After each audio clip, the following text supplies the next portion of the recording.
시청자님 안녕하세요. 네, 안녕하세요. 반갑습니다. 네, 반갑습니다. 어떤 종목 궁금하세요? 코리아나고요. 네네. 5,660원에 비중 15%입니다.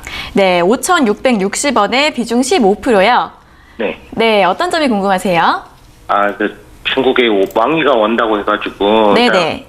화장품주를 샀는데, 이거 뭐 언제까지 갖고 가야 되나 싶어가지고, 전화드렸어요. 네, 이 왕이 외교부장이 이제 방한을 한다고 해서 그것 때문에 화장품주를 매수하셨는데, 오늘은 좀 주가가 하락을 하고 있습니다. 언제까지 네. 가져가면 괜찮을지 여쭤봐 드릴까요?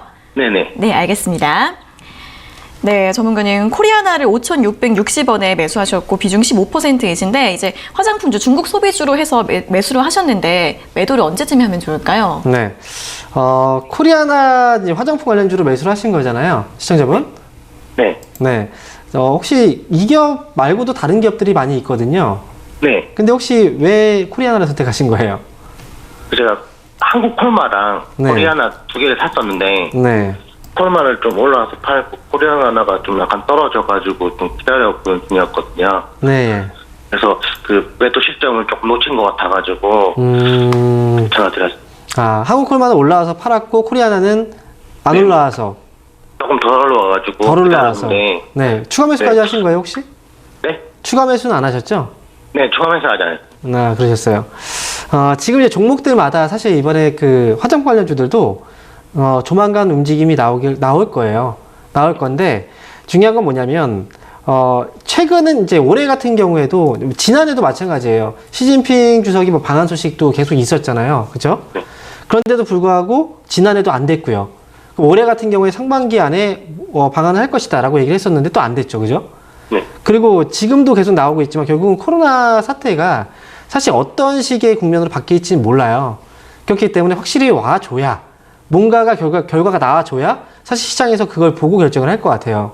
그래서 지금은 이제 화장품 관련주들이 움직임을 보여주려고 하는데 아직까지는 이제 시세가 지금 나오기 전이거든요. 그래서 화장품주를 갖고 있는 건 좋아요. 근데 제가 볼 땐 그래요. 코리아나 이 기업은 지금 이제 한국콜마라든지 다른 이제 기업들이 있죠. 화장품 관련주들보다는 사실상 거래가 그렇게 활발한 기업은 아니거든요. 그래서 코리아나는 주가 자체도 탄력이 굉장히 있어 보이긴 하지만 단기에 올라왔다가 또 빠지고 또 갑자기 올라왔다 또 빠지고 이런 식으로 거의 뭐 단기 물량들이죠. 단타라고 하잖아요. 그런 물량들만 계속 이제 왔다 갔다 하고 있을 뿐이에요. 그러니까 제가 볼 때는 이 코리아나보다는 사실 지금 현재 5,660원이면 매수가하고 차이가 그렇게 많이 나지 않아요. 그렇죠? 차라리 코리아나를 매수가 왔을 때 매수가 부근에서 나오고 차라리 밑에서 한국콜마가 오히려 더 알 수도 있어요. 코리아나보다. 그리고 다른 이제 최근에 올라오고 있는 이제 밑에서부터 시세가 좀 나오고 있는 종목들이 있죠. 그동안 많이 강조드렸던 종목들이 아모레퍼시픽. 그죠? 이 종목, 아모레쥐나 아모레퍼시픽도 많이 강조드렸던 기업 중에 하나거든요. 그런 것처럼 밑에서부터 좀 시작할 수 있는 종목들, 그리고 거래가 그래도 어느 정도 좀 들어와 있는 그런 기업들 쪽으로 보시는 게 나아요. 그래서 저는 두 종목 중에서 한국콜마를 정리했다는 건 사실 이 기업이 괜찮기 때문에 올라왔던 거거든요. 사실 저는 코리아나는 매수가 부분에 왔을 때 정리하시고 차라리 한국콜마로 옮겨가시는 게 더 나을 것 같아요. 아시겠죠? 네. 예, 그걸 알겠습니다. 잡고 기다리시는 게 훨씬 더 나을 것 같아요. 이렇게 말씀드릴게요. 네, 감사합니다. 네, 고맙습니다. 네, 코리아나는 화장품주 내에서도 거래량이 적고 좀 단기로 움직이는 종목이라고 합니다. 그렇기 때문에 매수가 부근까지 올라오면 매도하시고 다른 화장품주를 보시는 게 더 나을 것 같다는 의견 제시해 드렸습니다. 자, 이어서 다음 상담 전화 받아보겠습니다. 시청자님 안녕하세요.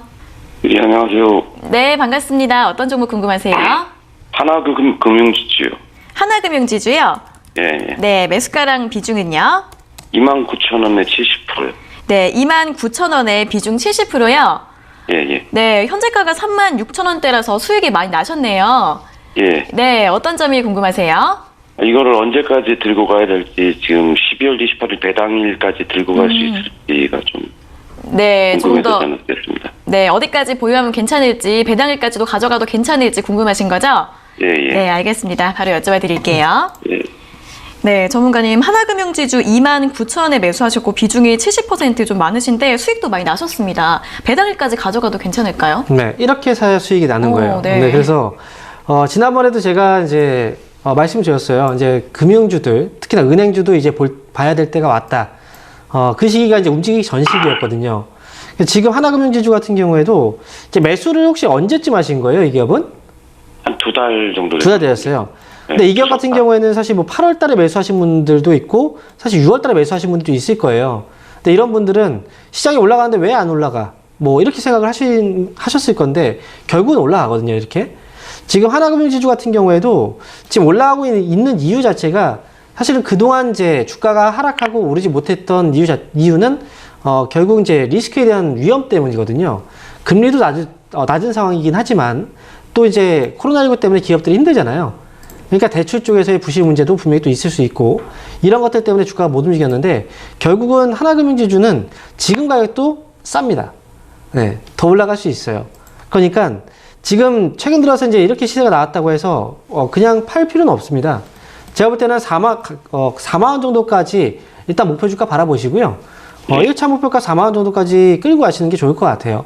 그리고 배당 전까지 끌고 가느냐 그건 중요치 않아요, 사실. 우리가 뭐 주식은 배당을 보기 위해서 배당 수익을 위해서 투자하는 건 아니잖아요. 배당 수익보다는 사실 시세 차익이 더 크니까. 일단은 하나금융지주는 목표 주가 4만 원 정도까지 끌고 가보시고요. 만약에 배당일 부근까지 4만 원 정도의 그 시기가 거의 비슷하다면 그냥 배당 기일 지나고 가셔도 괜찮아요. 아시겠죠? 예, 알겠습니다. 네, 수익 축하드립니다. 예, 감사합니다. 네. 네, 배당일 기준으로 보시기보다는 목표가 4만 원 제시해 드렸으니까요. 가격 전략 참고하시면서 대응해 보시면 좋을 것 같습니다. 자, 이어서 다음 상담 전화 받아보겠습니다. 시청자님 안녕하세요. 네, 안녕하세요. 네, 반갑습니다. 어떤 종목 네. 궁금하세요? 네, 허티실레를 제가 추가 매수를 좀 하고 싶은데 오늘 해도 될까요? 장 끝나기 전에? 추가 매수요? 네네. 그러면은 지금 보유를 하고 계신 상태이신 거예요? 네, 11월 17일 제가 8,500원으로 제가 매수를 했었어요. 아, 그럼 8,500원에 비중은 어떻게 되세요? 제가 한 30% 가려고 그러거든요. 어, 한 30%. 지금 비중 30% 가지고 계신 거예요? 지금은 그렇게까지는 가고 있는데 제가 지금 오늘 추가로 더 살까 매수를 할까 싶어가지고. 네네, 알겠습니다. 8,500원에 이전에 매수를 하셨는데 오늘 네. 추가 매수가 가능할지 궁금하신 거죠? 네네. 네, 맞아요. 알겠습니다. 여쭤봐 드릴게요. 네네. 네, 전문가님, 호텔신라 8,500원에 매수를 하셨는데 지금 추가 매수가 가능할까요? 네. 시청자분하고 한번 얘기를 해봐야 되겠네요. 안녕하세요. 황명민입니다. 네, 안녕하세요. 네. 호텔신라를 언제쯤 사셨어요? 11월 17일 제가 매수했어요. 11월 17일 날요. 네네네. 이제 막 네. 움직이기 시작을 해요. 네, 근데 그렇더라고요. 네, 호텔신라가 지금 이제 올라오니까 또 이제 비중이 좀 더 컸으면 수익이 더 많았을 텐데 생각을 하시죠, 그죠? 네. 네. 근데 30% 비중은 네. 적절한 거예요, 사실. 아, 우리가 네. 계란을 한 바구니에 담지 말라고 얘기를 하잖아요. 근데 지금 호텔신라 같은 경우에도 지금 하고 있는 사업이 어떤 일을 하고 있어요, 호텔신라는? 이제 면세점, 그죠? 네, 면세점이죠. 그리고 호텔, 네. 그죠? 결국은 이제 여행 쪽과 관련된 네, 사업을 네. 하고 있어요. 네, 맞아요. 그렇죠. 네. 근데 지금 네. 여행을 지금 잘 다닐 수가 없어요. 그렇죠. 네, 네, 네. 지금 주가가 올라오고 있는 건 회복에 대한 기대감으로 올라오고 있는 거잖아요. 네. 이 기대감만 가지고는 좀 한계가 있어요. 그래서 호텔신라는 여기서 밑에서부터 뭐 모아가라고 제가 말씀을 많이 드렸는데 그게 아니고 지금 여기서 이제 올라오고 있는데 아직까지 어느 정도 이제 그 코로나19가 아직도 확산이 되고 있는 상황이잖아요. 네. 여행도 아직 수요가 지금 없는 상황이고 이런 분위기가 다시 또 바뀌어줘야 더 추가로 올라갈 수가 있거든요. 그러니까 그래요? 이번 상승은 어쨌든 제한적인 상승인 거예요. 그러니까 여기서 욕심을 부릴 필요는 없어요.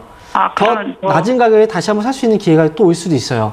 그럼 추가를. 하지 마시고요. 차라리 네. 네, 다른 네. 종목을 이제 지금 종목당 30% 정도 비중이라면 세 네. 종목에 나눠서 사세요. 네. 분배를 하시는 게 좋죠. 그래요? 조금 더 안전하게. 그게 더 안전할 거예요. 분배를 지금 하고도 있는데. 네, 하고 호텔신라를 계시는데. 네네. 네. 더 추가를 하고 싶은 생각이 더 들어가지고. 제가 볼 때는 지금은 30% 이상은 늘리는 건 좋진 않아요. 한 종목에. 그래요? 네. 저 역시도 운영을 할 때, 지금 운영할 네. 때 한 종목에 30% 이상 안 넣어요. 네. 저는 보통 운영을 지금 한 20% 정도? 20%. 네, 종목에. 그 정도까지만 놓지 그 이상 안 넣거든요. 네. 네. 그렇게 해서 분배를 하거든요. 왜냐면 네. 한 업종만 움직이는 장이 아니에요. 네, 맞아요. 그 막 돌잖아요. 그죠? 네. 근데 만약에 내가 갖고 있는 이 주식이 안 움직여요. 다른 종목들 움직이는데. 그럼 난 소외를 받는 거잖아요. 그러니까 지금은 좀 분배를 해놓는 게 좋아요. 아시겠죠? 네. 호텔신라는 9만 원까지 보세요. 이 기업은. 9만 원까지요? 네. 네, 감사합니다. 네. 수익 축하드립니다. 네, 감사합니다. 네, 비중 30%면 이미 지금 충분하시고 또 호텔신라 같은 경우에는 지금 비중을 늘리기에는 아직 업황의 불확실성이 남아있는 상황이라서 추가 매수는 하지 마시고 다른 종목에 투자하시는 게 나을 것 같다는 의견 드렸고요. 호텔신라의 목표 주가는 9만 원으로 제시해 드렸습니다.